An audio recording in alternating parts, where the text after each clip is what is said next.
नमस्कार दोस्तों, मैं हूं प्रदीप डबास और आज हम बात करेंगे उस सच्चाई की जिसे हर गुरुग्राम वासी रोज अपनी सांसों में महसूस करता है, लेकिन शायद इसे बोलने की हिम्मत किसी नेता में बेहद कम दिखती है। हरियाणा के उद्योग और वाणिज्य और पर्यावरण मंत्री राव नरबीर सिंह ने खुले मन से मान लिया कि गुरुग्राम देश का सबसे प्रदूषित शहर है, यानी कि पोल्यूटेड सिटी, और इस शहर में रहना हमारी बदकिस्मती है। ये सुनिए, बदकिस्मती।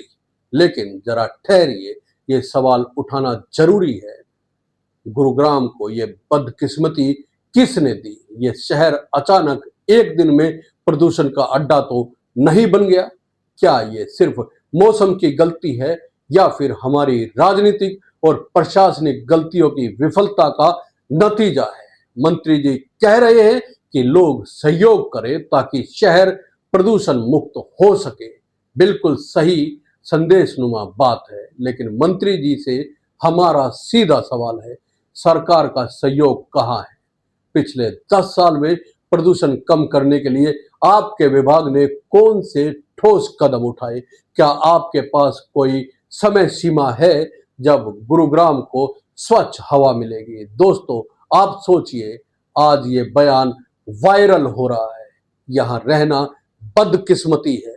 अगर जिन लोगों ने गुरुग्राम को ईंट ईंट जोड़कर बनाया, जिन्होंने यहां रोजी रोटी के लिए अपने गांव घर छोड़े, क्या उनके लिए भी कोई योजना है?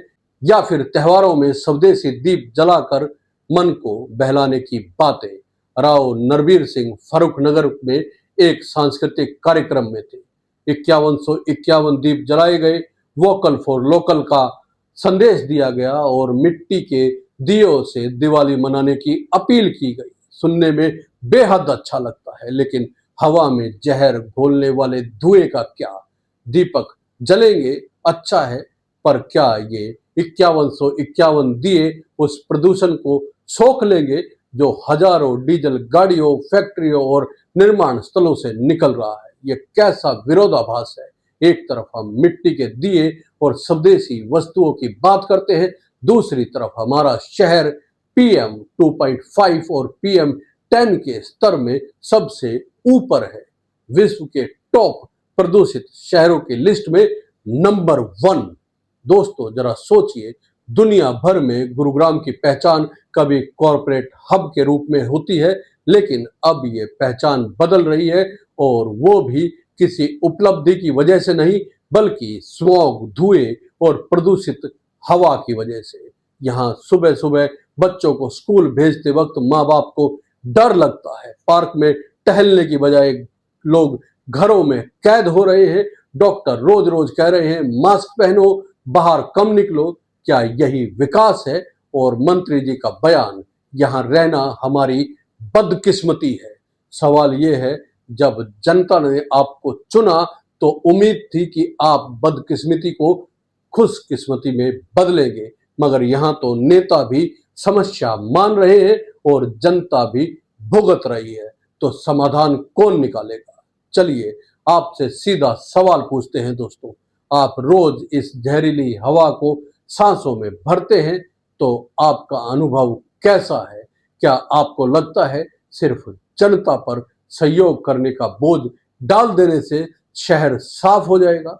हमें कमेंट पे लिख के जरूर बताइएगा, क्योंकि ये चर्चा सिर्फ आंकड़ों और भाषणों में नहीं, आपके अनुभव में असली तस्वीर दिखाती है।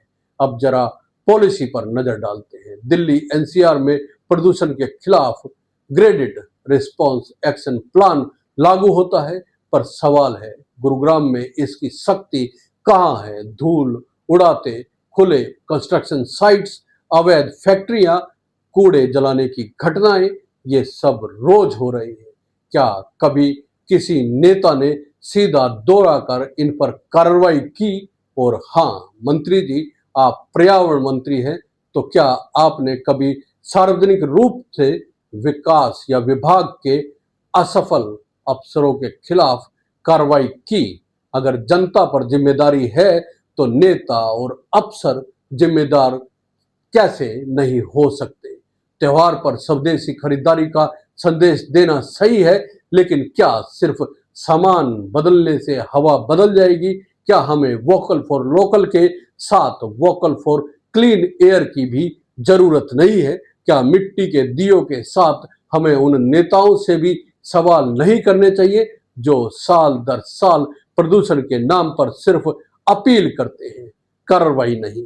दोस्तों, हम बार बार कहते हैं, आंकड़े झूठ नहीं बोलते। WHO की रिपोर्ट, CPCB का डेटा, AQI ऐप सब यही कहते हैं कि गुरुग्राम की हवा हर दिन जानलेवा है। और अगर मंत्री खुद मान रहे हैं तो यहां रहना बदकिस्मती है, तो फिर सरकार को बताना होगा कि कितने साल में ये बदकिस्मती खत्म होगी।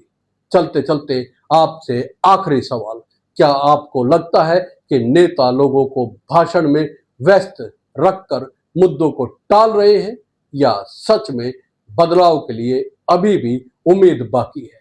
कमेंट करके जरूर बताइएगा। और वीडियो अगर आपको पसंद आया है तो लाइक कीजिए, शेयर कीजिए और चैनल को सब्सक्राइब करना ना भूलें, क्योंकि यही वो मंच है जहां पर हर वो आवाज उठाई जाती है जो जुड़ी हुई है सीधे आपके सरोकारों से। जय हिंद, नमस्कार।